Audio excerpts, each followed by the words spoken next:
결혼과 가정 두 번째 시간입니다. 남편의 의무, 아내의 의무. 남편의 의무, 아내의 의무라는 제목으로 함께 하나님의 말씀 나누도록 하겠습니다. 지난주 결혼과 가정에 관한 설교를 시작하면서 제가 인식의 출발, 인식의 기원에 대한 이야기를 했습니다. 오늘 우리 세대는 어째서 왜 자녀를 하나 아니면 둘만 낳는 것을 자연스럽다라고 여기게 되었는가라는 것이었죠. 여기서 그 생각이 하나만 낳고 둘만 낳는 것이 옳으냐 그르냐 이것을 이야기하려고 한 것이 아닙니다. 그것은 문제의 본질이 아니고요.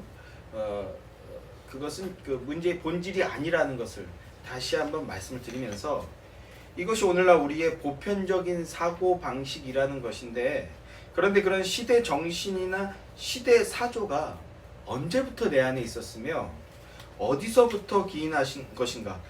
우리는, 특히 그리스도인은 그것을 물을 수 있어야 한다라는 겁니다. 오늘은 부부에 관한 말씀을 전합니다. 결혼식을 통하여 하나님 안에서 한 남편과 한 아내, 한 몸이 된 자들. 그런데 이 부부에 관해서 성경은 어떻게 말씀하고 있는가? 아내들이여 남편에게 복종하기를 주께 하듯 하라 라고 말씀합니다. 남편에게 복종하라 이렇게 말씀하고 있다고요.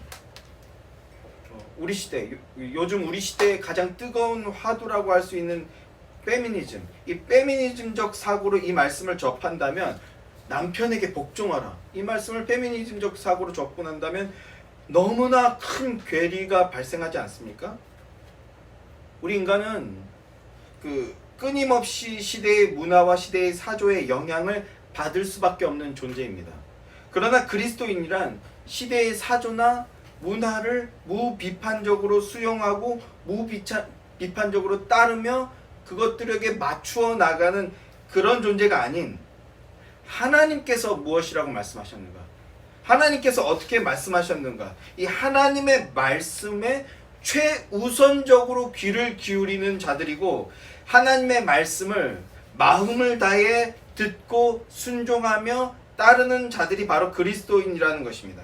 그리스도인이란 그 인식의 근원, 생각과 사고의 기원이 세상 문화나 시대 사조가 아니라 하나님의 말씀인 자들이다라는 것이라고요. 오늘 이 말씀을 통해 결혼과 부부됨, 그리고 가정관이 성경적으로 재조명되고 재조정되고 재설정되는 그 은혜의 의식으로의 전환이 일어나는 복된 시간이 되시길 소망합니다. 지난 시간에 말씀드렸듯이 결혼이란 인간이 고안해낸 제도가 아니라 하나님이 제정하신 거룩한 제도입니다.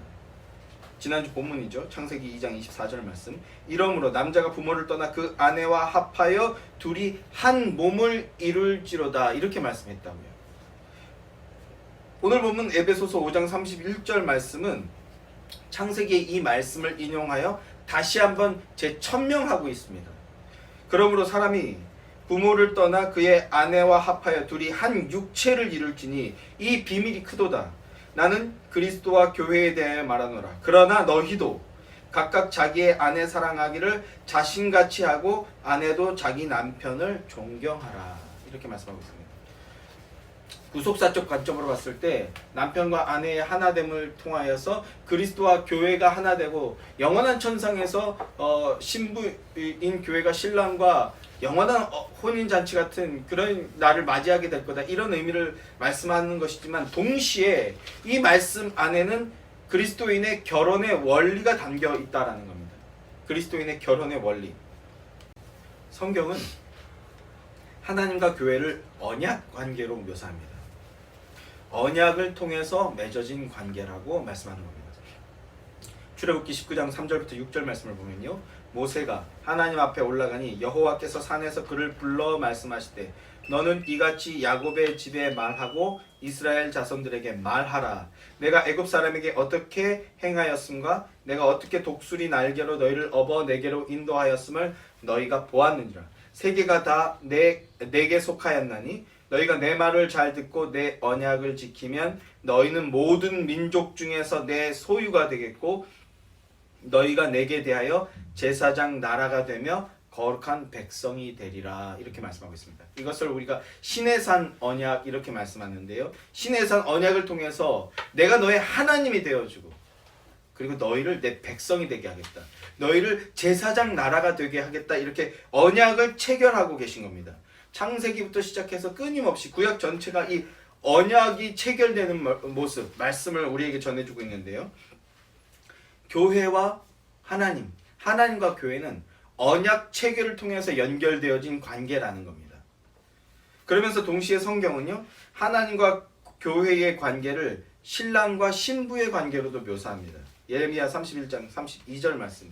이 언약은 내가 그들의 조상들의 손을 잡고 애굽 땅에서 인도하여 내던 날에 맺은 것과 같지 아니할 것은 내가 그들의 남편이 되었어도 그들이 내 언약을 깨뜨렸습니다. 이렇게 말씀하고 있습니다. 내가 그들의 남편이 되었다. 그 언약이 뭐였냐 하면 결혼이었다라는 거예요. 그래서 내가 너희들의 남편이 되었는데 너희들이 이방 나라 종교 혼합주의를 통해서 간음하고 배도했다. 이 말씀이잖아요. 결혼의 관계를 결혼의 원리가 하나님과 교회의 관계에서 왔다라는 걸 지금 말씀을 통해서 비추어 보여주고 있는 것이죠. 이렇게 결혼은 그리스도와 교회의 그 원리와 언약의 원리, 이 두 가지의 원리가 함께 담겨 있는 것이다라는 겁니다. 오늘은 이 두 가지 원리를 살펴볼 텐데요. 그리스도와 교회의 원리를 통해 부부됨의 원리, 결혼의 원리를 함께 볼 것입니다. 남편은 아내를 그리스도께서 교회를 사랑하듯이 사랑하라 이렇게 말씀하고 있죠. 그리고 아내는요, 교회가 그리스도에게 하듯 남편을 대해야 한다 이렇게 말씀하고 있습니다. 오늘 본문 23절 말씀 자, 함께 보겠습니다. 눈으로 쫓아오세요. 본문 23절 말씀입니다. 이는 남편이 아내의 머리됨이 그리스도께서 교회의 머리됨과 같음이니 이렇게 말씀하고 있습니다.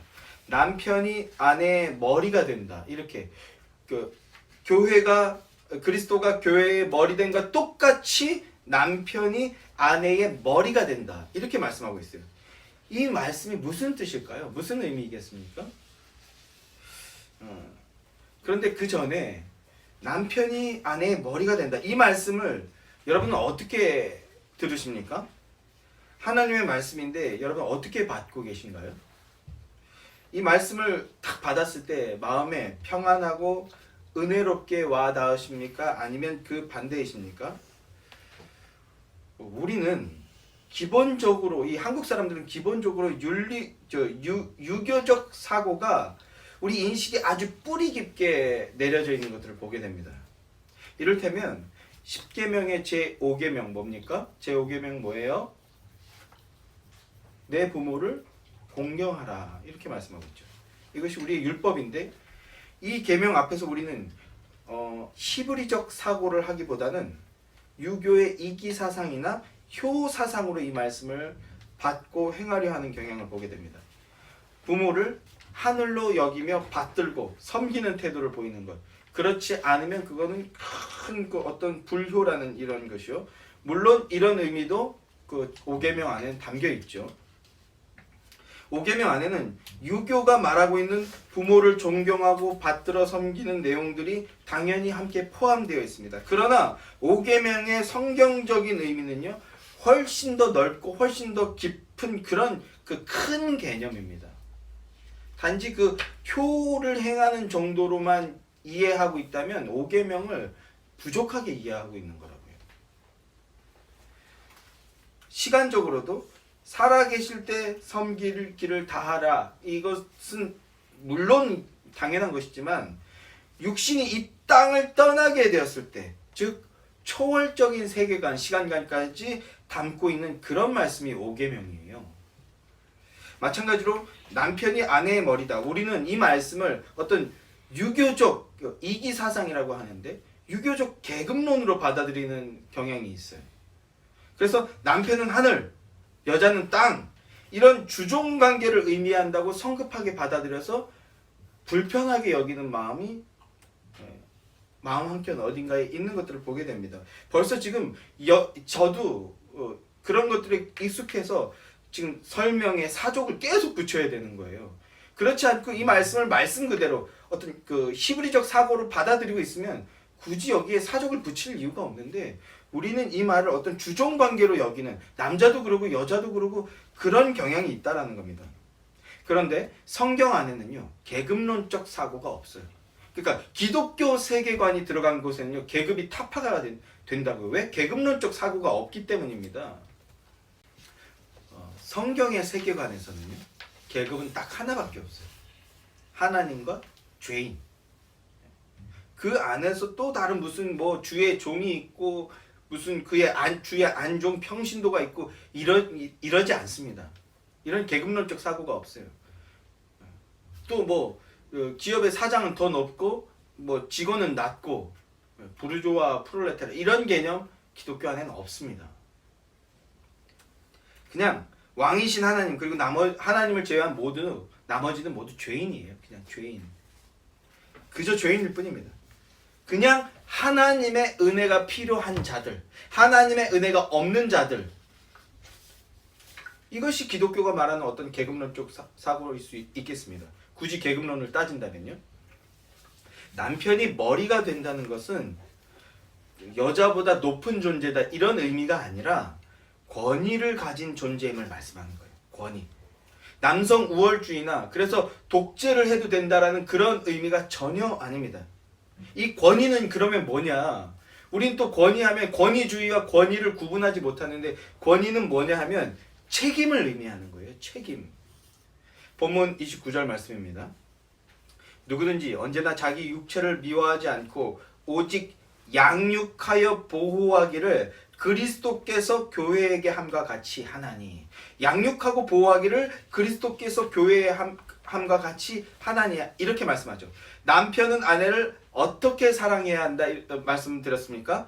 그리스도께서 교회를 사랑하신 것처럼 사랑해야 된다라는 겁니다. 이게 무슨 말입니까? 그리스도께서 교회를 어떻게 사랑하셨어요? 그리스도께서 교회를 어떻게 사랑하셨습니까? 육신과 목숨을 아끼지 않고 내어놓으시는 사랑으로 사랑하셨습니다. 이것이 머리됨이에요. 이것이.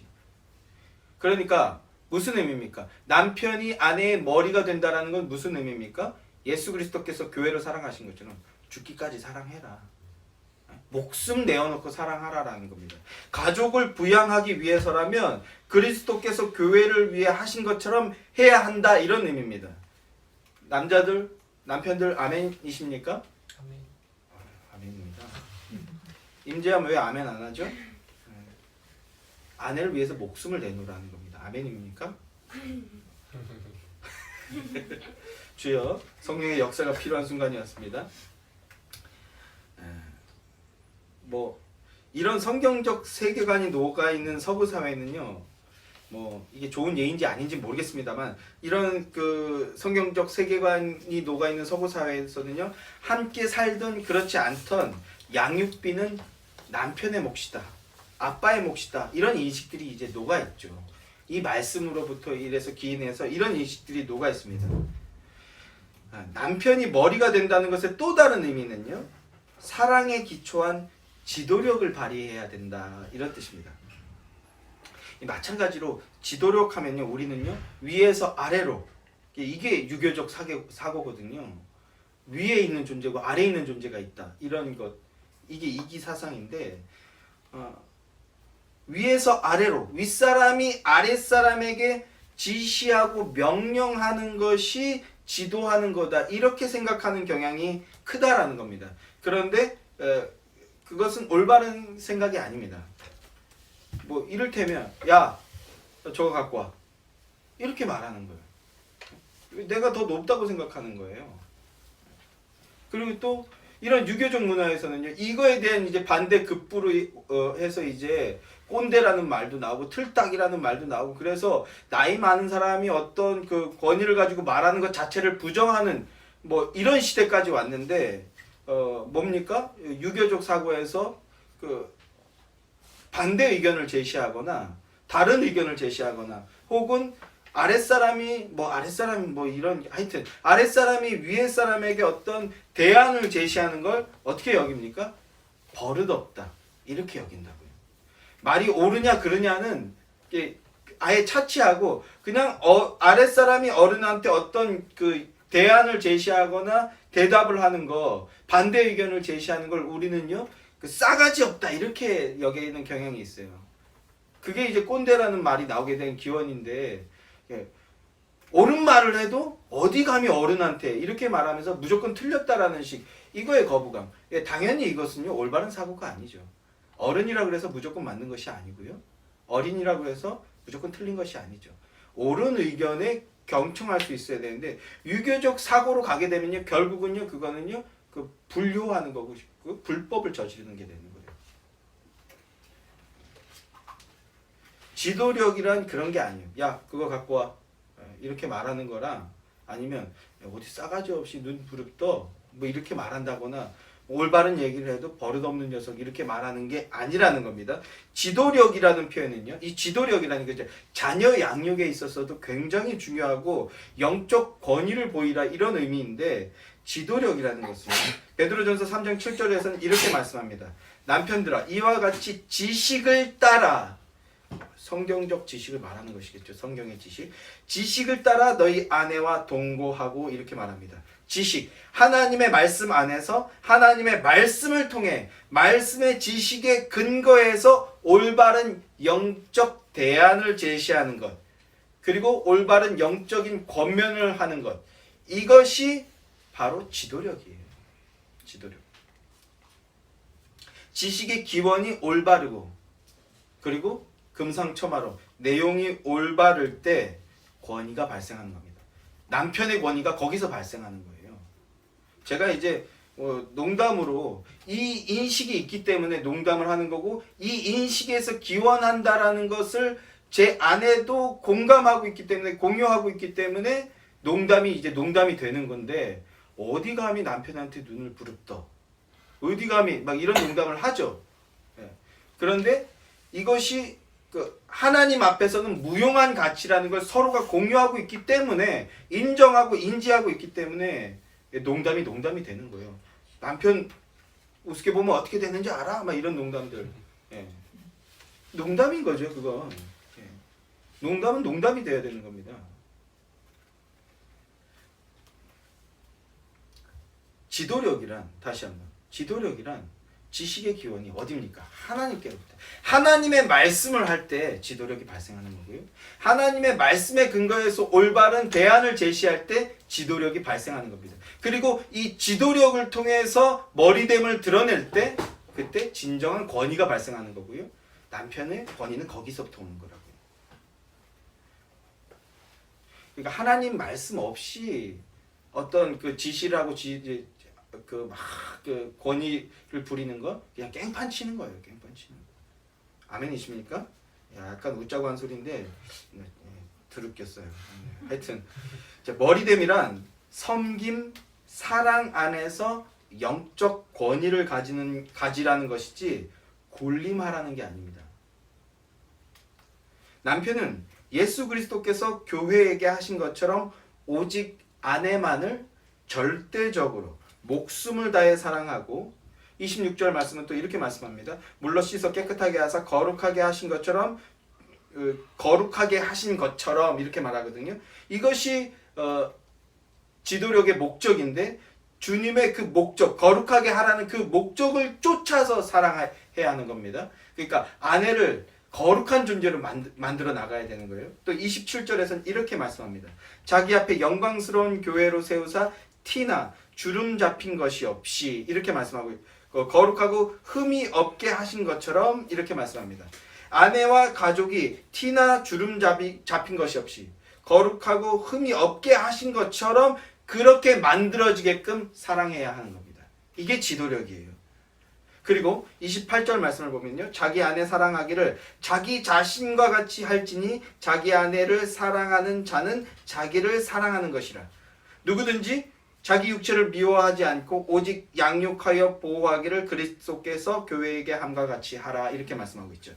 아내만을 절대적으로 사랑하고 말과 생각만이 아닌 실제적인 유익, 뭐 그 거룩한 존재로 만들고 티나 주름 잡히 것이 없는 그 거룩하고 흠이 없는 존재로 이렇게 실제적인 유익이 있는 그 사랑을 나누고, 그리고 어떻게 사랑하라고요?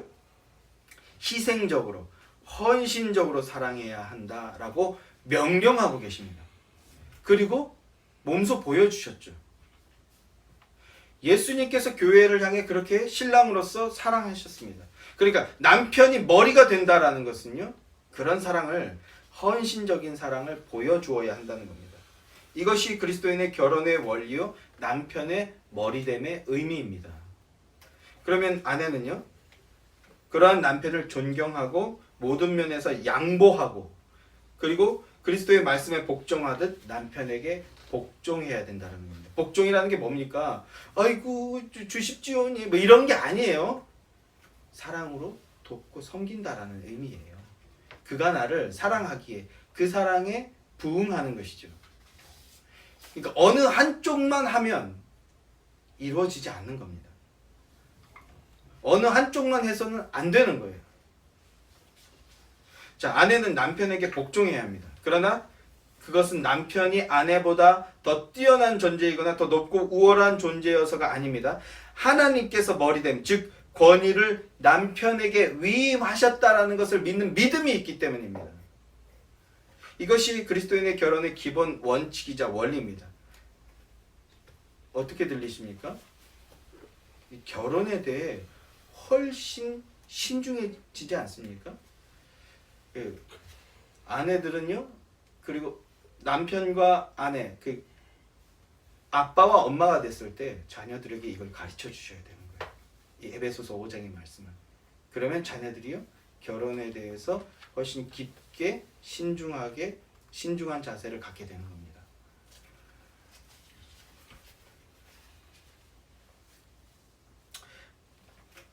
하나님이 제정하신 결혼은 결코 만만하거나 호락호락한 애들 장난이 아닙니다.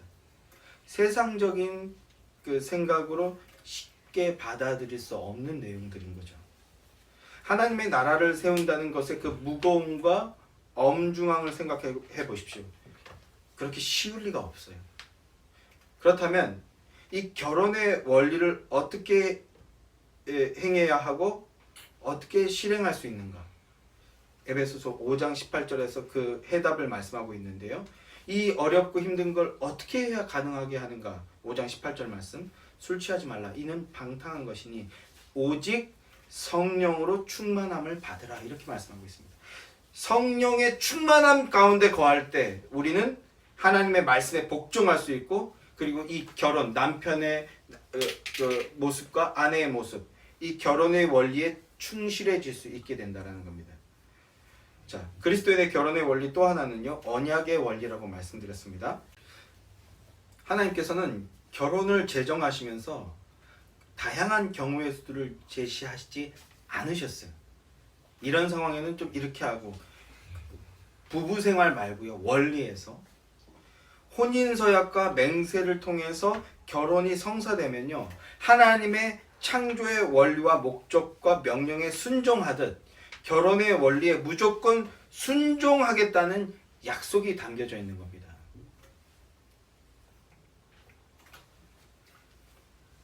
그러니까 인간적인 방식, 편한 방식을 찾으려 해서는 안 됩니다. 결혼 생활에 있어서 오직 성령 충만함을 받기 위해서 힘쓰십시오. 이 결혼의 원리에 충실하기 위해서. 인간은 연약한 존재이기에 미숙할 수 있어요. 부족할 수 있습니다. 마음과 다르게 행동할 수 있고 뜻한 대로 잘 안 될 수 있습니다. 그러나 성령 충만함 가운데 거하게 되면, 그러면 남편이 아내에게 주신 역할들과 결혼의 원리들을 점점 더 능력 있게 수행해 나갈 수 있게 됩니다. 자, 그러면 결혼을 한 부부들의 의무와 그 행함들에 대해서 생각해 봅시다. 그 세 가지로 살펴볼 것인데요. 첫째, 그 기본 의무이자 그 남편과 아내 서로가 함께 행해야 될 의무입니다. 부부라면 당연히 그리스도 안에서 서로를 사랑하라라는 것입니다. 너무나 당연한 거 아닙니까? 그런데 그렇지 않은 모습들을 많이 보게 되죠. 요한 1서 4장 19절 말씀입니다. 우리가 사랑함은 그가 먼저 우리를 사랑하셨습니다. 이것이 사랑의 그 원리죠. 먼저 사랑하는 것. 그러니까 부부가 서로 사랑하는데요. 자, 누구를 할 것도 없이 먼저 사랑하십시오. 먼저. 이런 거예요. 마음에 들게 행동하면 사랑하고, 그리고 내가 생각한 걸 이만큼 수행하면 사랑하겠다. 내 마음에 들면 나도 사랑하는 것을 보여주겠다. 이건요, 세상의 사랑이고요, 마귀의 방식입니다.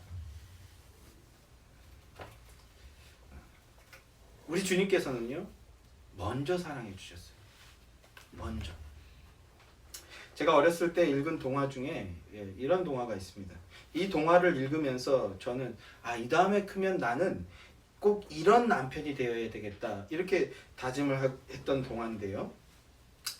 제가 그 동화 내용을 간단하게 아시는 분도 계실 거예요. 그런데 제가 그 동화 내용을 간단하게 좀 읽어드릴게요. 어느 마을에 눈부시게 아름다운 아가씨가 한 명 살았습니다. 그런데 이 아가씨는 감추고 싶은 비밀이 하나 있었어요. 그것은 눈썹이 없다는 것이었습니다. 이 아가씨는 눈썹이 없는 것을 큰 콤플렉스로 여기고 부끄러워하며 쉽게 누구도 만나지 못했습니다. 그래서 오랜 시간을 외롭고 쓸쓸하게 지냈습니다. 그러다 어느 날 이 아가씨는 한 남자를 사랑하게 되었습니다. 아가씨는 늘 짙은 화장으로 눈썹을 그리고 다녔습니다. 그러나 이 화장이 언제 지워질지 몰라 늘 마음 한켠에 불안해하며 그 남자를 만났습니다. 마침내 두 사람의 사랑은 결실을 맺게 되어 결혼하게 되었습니다. 여자는 그 남자와 결혼하여 행복했습니다. 그러나 늘 불안했습니다. 혹시라도 눈썹이 없다라는 것을 들키게 되면 남편이 실망을 할지도 모른다라는 걱정 때문이었습니다. 여자는 늘 남편보다 먼저 일어나 얼굴을 화장하고 눈썹을 그렸습니다. 혹 청소나 일을 하다가 눈썹이 지워지면 불이 나게 숨어 눈썹을 다시 그렸습니다. 남편은 그런 사정을 아는지 모르는지 아내에게 늘 감사하고 사랑한다고 말해 주었습니다. 눈썹에 대해서는 한마디도 하지 않았습니다. 결혼한 지 3년이 흐른 어느 날 이 부부에게 불행이 닥쳐왔습니다. 잘 나가던 남편의 사업이 망해 하루아침에 거리로 나앉게 된 것입니다. 부부는 짐을 꾸려 달동네로 이사했습니다. 그리고 두 사람은 생활을 위해 함께 연탄 배달 일을 시작했습니다. 처음 하게 된 연탄 배달 일이 고되고 힘들었지만 두 사람은 서로를 의지하며 열심히 일했습니다. 그런데 이 여자는 얼굴에 연탄이 묻어 얼굴이 검댕이가 되어도, 또 땀에 젖어 땀 범벅이 되어도 얼굴을 닦을 수가 없었습니다. 남편 앞에서 눈썹이 없는 게 들통나게 될지도 모른다는 생각 때문이었습니다. 그런데 그때 남편이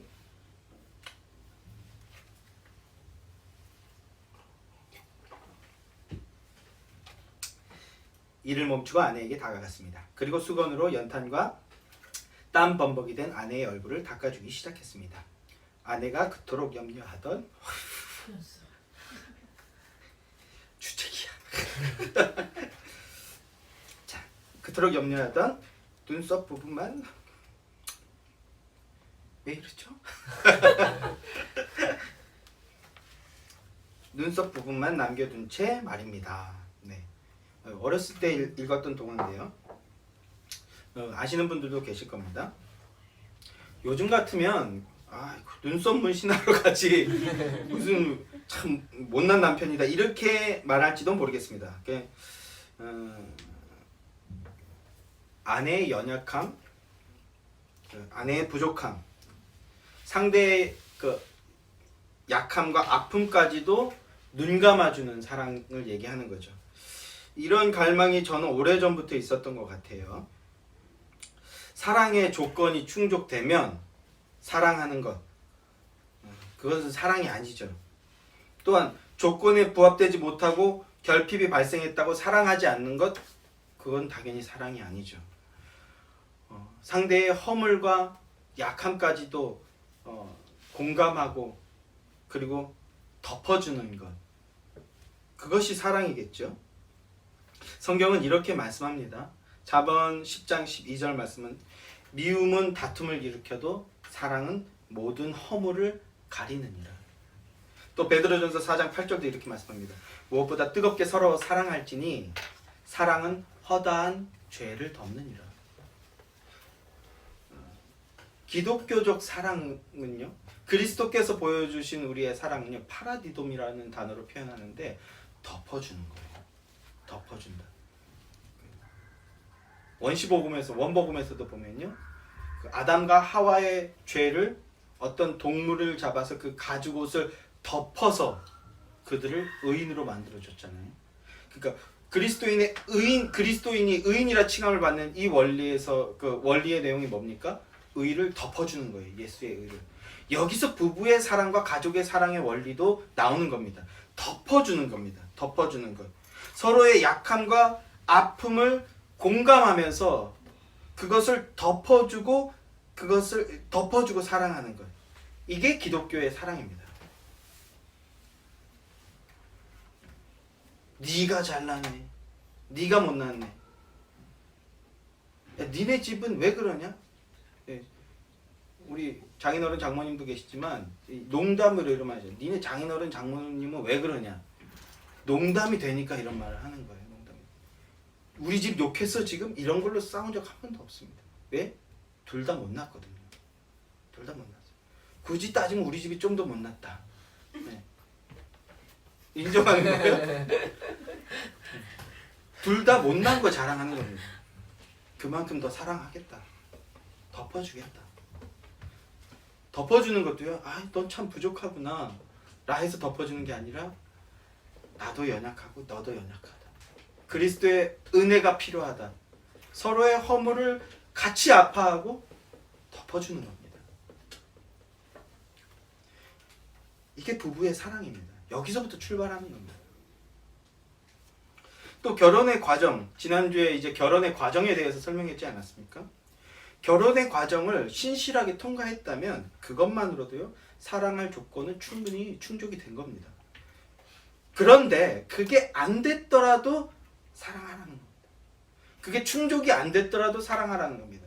그리스도인의 사랑의 원리는 또 어떤 원리에서 출발합니까? 로마서 5장 8절 말씀을 보면요, 우리가 아직 죄인 되었고 원수 되었을 때에 그리스도께서 우리를 위하여 죽으심으로 하나님께서 우리에 대한 자기의 사랑을 확증하셨느니라, 이렇게 말씀하고 있죠. 하나님께서 우리를 향한 사랑은요, 먼저 하신 사랑이라고 말씀드렸어요. 근데 어느 정도 선에서 시작했느냐? 원수인데 사랑하셨다고요. 여기서 출발하는 거라고요. 그리스도인의 사랑은.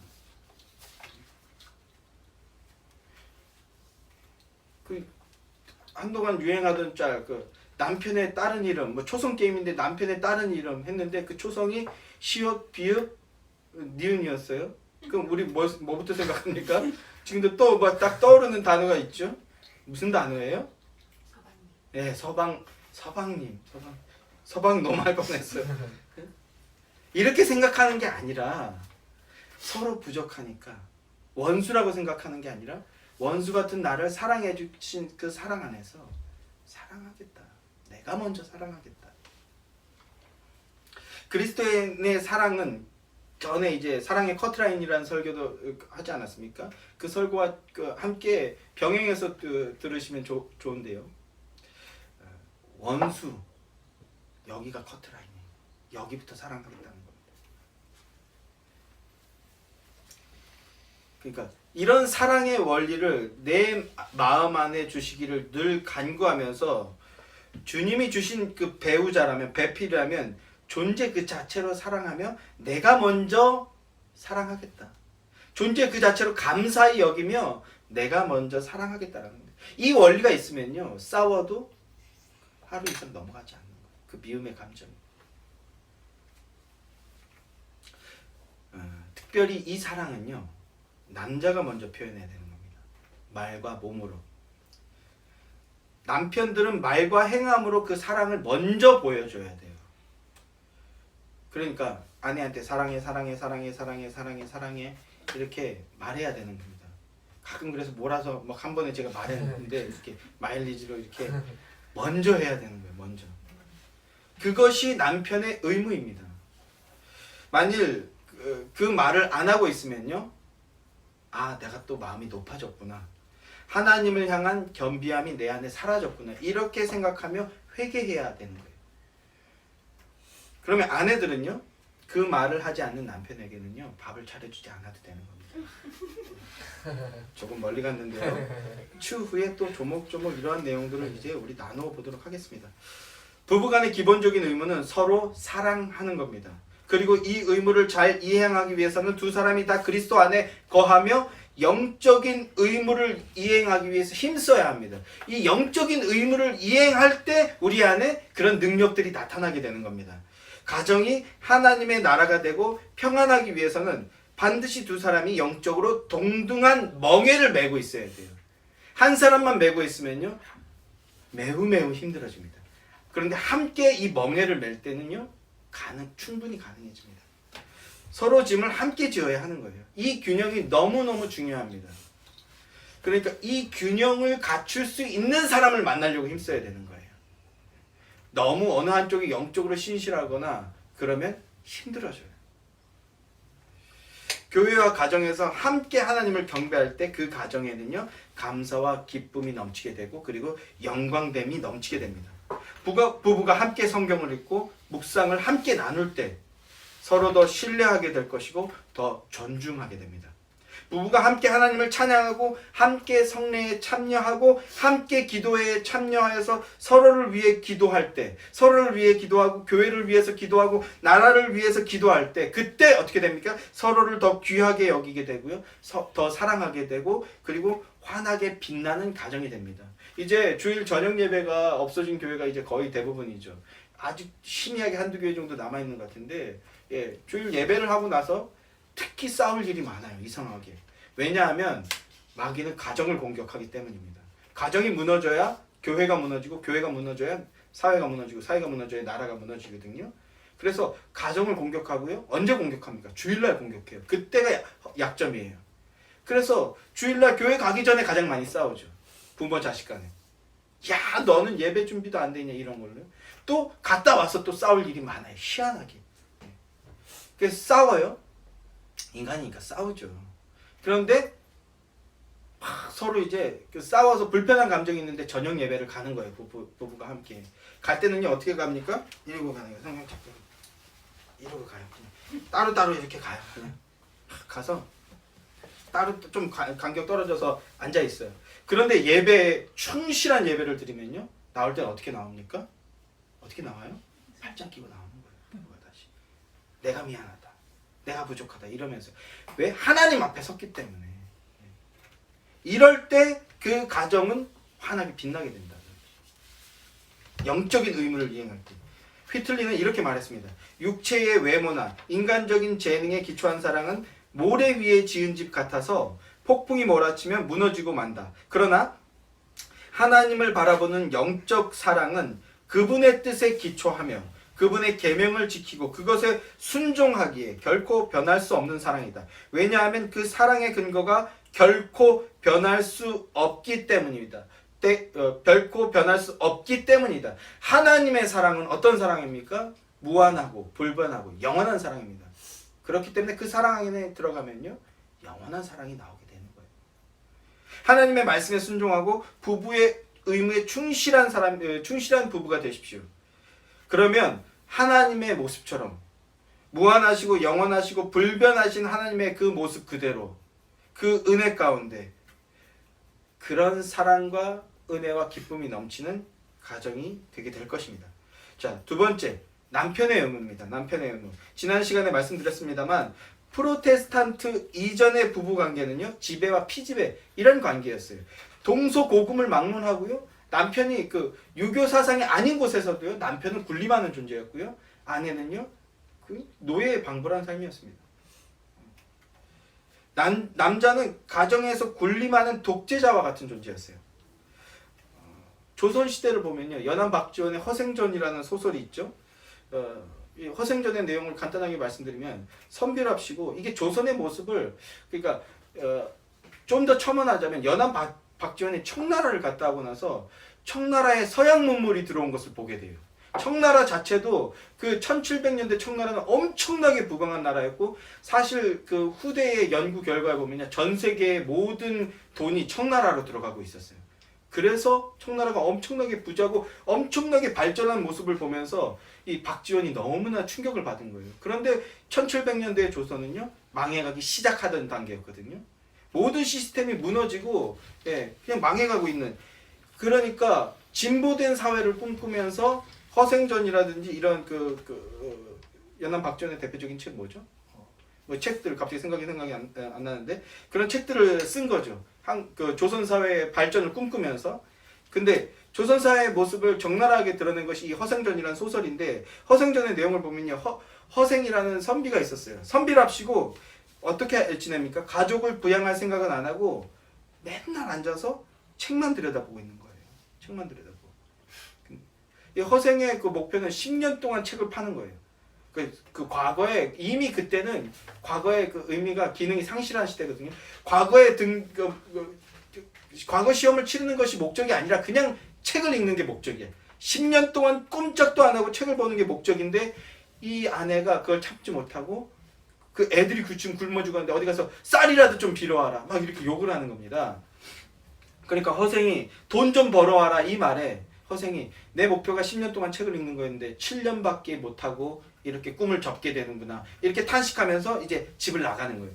집을 나가서 그 길로 마을 최고 부자인 변부자에게 가서 탁월한 언변술로 1만 양을 빌리는 겁니다. 이것이 종잣돈이 되어서 그 조선 팔도를 돌아다니면서 큰 부를 이루게 된다, 이런 내용인데요.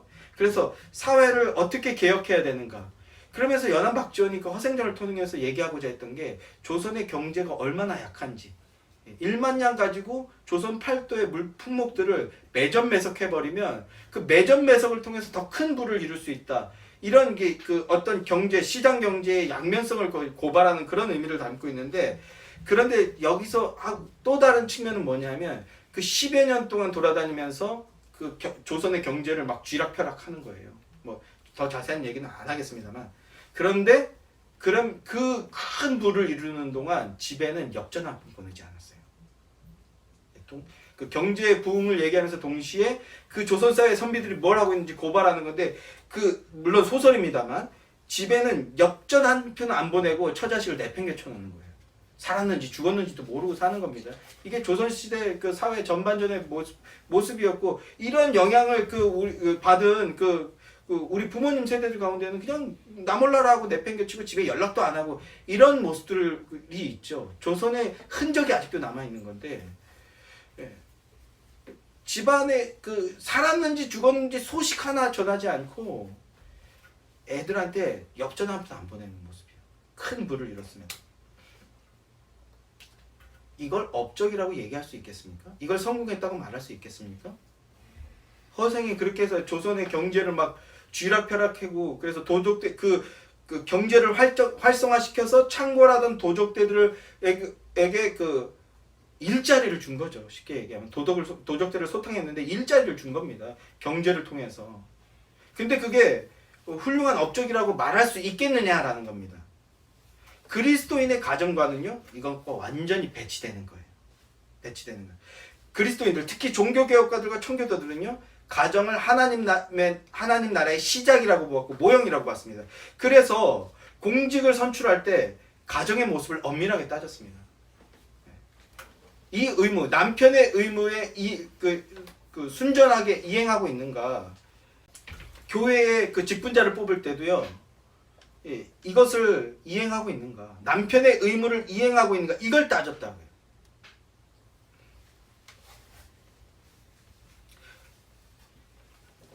교회에서 무슨 큰 소리 땅땅 치고, 지역사회에서 땅땅 치고 큰 소리 내고, 막 내가 어디 가면 이름 알만한 사람이 이딴 소리를 해도 가정에서 남편의 의무, 아버지의 의무를 이행하지 않는 사람에게는 공직과 직분을 주지 않았어요.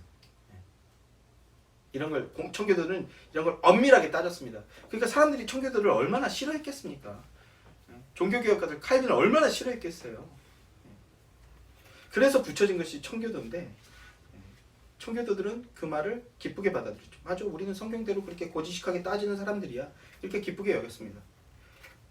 그리스도인의 가정의 남편의 의무는요, 머리와 몸으로서 역할을 그 아내와 동등한 지위 속에서 섬기는 것으로 여겼고요, 가정을 하나님 나라 세우는 것으로 여겼습니다. 그리고 아내와 자녀의 영적 성장을 위해서 노력했어요. 그래서 하나님을 향한 예배에 최우선적으로 모든 걸 걸었던 겁니다. 하나님을 예배하지 않고는 이런 일들이 불가능하다는 걸 알았기 때문이에요. 그런 능력이 나올 수 없다라는 걸 알았고, 그래서 예배에 모든 걸 걸었던 겁니다. 여기에서 앞서도 말씀드렸지만 남편의 권위가 나오는 거예요. 여기서 리처드 백스터는 남편의 의무에 대해서 이렇게 말했습니다. 하나님에 관한 일에 있어서 남편은 아내의 교사이자 조력자가 되어야 한다. 이렇게 해요. 교사이자 조력자가 되어야 된다. 청교도들은 하나님 안에서 아내를 높이고 존중했습니다. 하대하거나 막대하지 않았어요. 아내를 기쁘게 하기 위해 노력해야 된다고 가르쳤습니다. 어느 정도로 가르쳤냐 하면 주변 사람들이 저건 너무 과한 거 아니야? 이렇게 생각할 만큼 아내를 아끼고 사랑하고 즐겁게 해주라. 이렇게 말씀하고 있습니다. 잠언 5장 18절 19절 말씀은 이렇게 얘기해요. 내 셈으로 복되게 하라. 내가 젊어서 취한 아내를 즐거워하라. 그는 사랑스러운 암사슴 같고 아름다운 암노루 같으니 너는 그의 품을, 이게 원어로는 약간 그 성인 버전인데요, 그의 품을 항상 족하게 여기며 그의 사랑을 항상 연모하라. 이게 그 약간 무릇한 표현인데 개역 개정이 그냥 이렇게 순화해 버렸어요. 뭐 세번역이나 다른 버전을 찾아보시길 바래요. 그래서 제가 그 원어를 아내한테 보여주면서 제가 기뻐하는 모습들을 보여줍니다. 저도 얘기하지 말 걸 그랬어요. 하여튼 자, 청교도들은 아내를 존중하라고 가르쳤고 아내를 기쁘게 하기 위해서 노력하라고 가르쳤는데, 우리에게는 대표적인 케이스가 하나 있죠. 아주 훌륭한 사람. 누굽니까? 최수종 장로. 누군지 모르세요? 네, 뭐 이벤트의 황제 뭐 이렇게 표현하는데, 세상 사람들은 예능 같은 데 나와서 어떤 캐릭터로 소비되는 경향도 있지만 대부분의 사람들은 싫어하죠, 최수종을. 뭐 우리한테 무거운 짐을 준다 이렇게 생각하면서. 그러나 그 최수종이, 이분이 장로지 않습니까? 성경적 가르침에 충실한 거예요. 물론 저도 뭐 그에 비하면 이제 부족한 부분이 너무 많은데 괜히 얘기했네. 그래서 자, 롤모델로 삼아야죠. 롤모델로. 하나님 안에서 남편들은 이 의무에 최선을 다해야 됩니다. 그때 그 가정은요, 천국이 되는 겁니다. 하나님 나라가 되는 겁니다. 아멘이십니까? 셋째로 아내의 의무입니다. 아내는 남편에게 복종과 존경을 나타내고 부부의 의무를 다해야 합니다. 시대가 너무 악해요. 또 얘기하게 되는데, 복종하라 이 말을 계급론적으로 받아들이고 억압되고 착취당하고 핍박받는 존재 이렇게 여깁니다. 마귀는 그렇게 하나님의 말씀을 곡해하게 만듭니다. 그러나 성도 여러분, 진정한 그리스도인이란 하나님의 말씀이 불편하게 여겨져도 혹 내 마음과 같지 않다 하더라도 그대로 받아들이고 순종하는 자들입니다. 아멘이십니까? 내 마음에 맞으면 순종하고 내 마음에 안 맞으면 그 말씀은 안 받겠다. 이거는 불신자예요. 그리스도인이 아닙니다. 그런데 앞서 말씀드렸듯이 복종하라는 말은요, 억압과 착취를 감내해내라 이런 말이 전혀 아니라고요. 다시 말씀드리지만 오직 성경대로 실행했던 청교도들이 착취와 억압 속에 고통받던 여자들, 아내들, 자녀들을, 그들에게 자유를 찾아주고 인권을 찾아주고 존중의 대상으로 만들었습니다. 우리는 이걸 기억해야 됩니다. 청교도들은 아내에게 남편의 직업과 사회적 지위와 재정 상태에 만족하라라고 가르쳤습니다. 아멘이십니까? 네, 발전을 하지 말라는 뜻이 아니에요. 분수 이상의 욕심을 내어서는 안 된다라는 겁니다. 분수 이상의 욕심을. 이제는 흔한 말이지만 아내가 남편의 사랑을 먹고 산다면 남편은요, 아내의 존경을 먹고 살아요. 잠언에는요 현숙한 여인이 등장합니다. 잠언이 말씀하는 현숙한 여인은 여호와를 경외하는 자예요. 그리고 현숙한 아내는요 여호와를 경외하듯이 하나님이 주신 남편을 존경하고 경외하는 자입니다. 아내가 남편을 향해 그런 섬김을 보일 때 가정은 하나님의 역사하심이 넘치는 곳이 됩니다. 천국이 되는 겁니다. 간혹 그 아내분들 중에 제가 뭐 사석에서도 말씀을 드리게 됩니다만 가르치려고 하시는 분들이 있어요. 가장 대표적인 그 부류가 누구냐면 목사들, 사모. 오늘 설교가 그게 뭐냐? 그 했던 말 또 좀 하지 마라. 기도에 영역이 떨어지네? 막 이런. 예. 사모들이 제일 많아요. 가르치려고 하는 거. 그리고 또 그래서 잘 가르쳐서 아주 유명한 목사 만들겠다. 이런 생각들로 욕심을 부리는 분들. 하나님 앞에 그것부터 내려놓을지어다. 남편을 가르치려고 하는데요. 네, 가르칠 수 있겠죠. 그런데 그걸 아셔야 돼요. 아내가 남편에게 훈계하고 가르치는 그 순간 아내는 여자가 아니라 엄마가 되는 거예요. 심지어는 사귈 때도 그런 모습을 보이는 분들이 있는데 여자가 아니게 된다라는 사실을 기억하십시오. 그러니까 가르치는데 존경과 사랑으로 섬기듯 가르쳐야 되는 거예요. 가르치는데 남자는 여자한테 배워야 됩니다. 근데 가르친다라는 그 뉘앙스를 철저하게 가려야 돼요. 이 지혜가 필요합니다. 잠언에서 이 지혜를 배우셔야 돼요. 그것밖에 못하냐? 설교 준비를 어떻게 했길래 그렇게밖에 설교를 못하냐? 이렇게 얘기하는 순간 아내는 여자가 아니게 된다라는 거예요. 그 어리석은 남자들, 부족한 남자들은 여자를 외적인 것으로 보고 여자로 여기는지 모르겠지만 그리스도인의 남편들은요 그 심령을 보고 아내를 여자로 여기게 되죠. 그 안에 존경과 사랑과 경외의 모습이 나타날 때 사랑하게 되는 겁니다. 제가 무슨 말씀 하고자 하시는지 이해하실 거라고 생각합니다. 이 부분도 이제 따로 좀 더 소상히 그리고 그때부터는 조금 더 가볍게 설교할 수 있게 될 거라고 생각하는데요. 추후에 우리가 또 남편과 아내의 의무에 대해서 좀 더 살피도록 하겠습니다. 말씀을 맺겠습니다. 사랑은 결혼에까지 이르게 하는 동력이 되어주지만 그러나 부부 생활은 사랑으로 시작하지만 사랑으로만 되지 않습니다. 무엇이 필요합니까? 존중과 신뢰가 있어야 됩니다. 그리고 그 시작은 여호와 하나님을 믿고 경외하는 그 모습, 하나님의 말씀을 따를 때 우리에게 주어지고 견고하게 세워지게 됩니다. 칼빈도요, 부부가 하나 되는 것은 기적이다 이렇게 얘기했어요. 하나님의 역사하심과 섭리하심과 은혜가 필요하다라는 말입니다. 주님이 허락하시는 결혼 안에서 하나님의 놀라운 섭리를 맛보고 충만한 감사와 기쁨을 경험하게 되는 그런 가정을 세우시는 여러분들이 되시기를 소망합니다.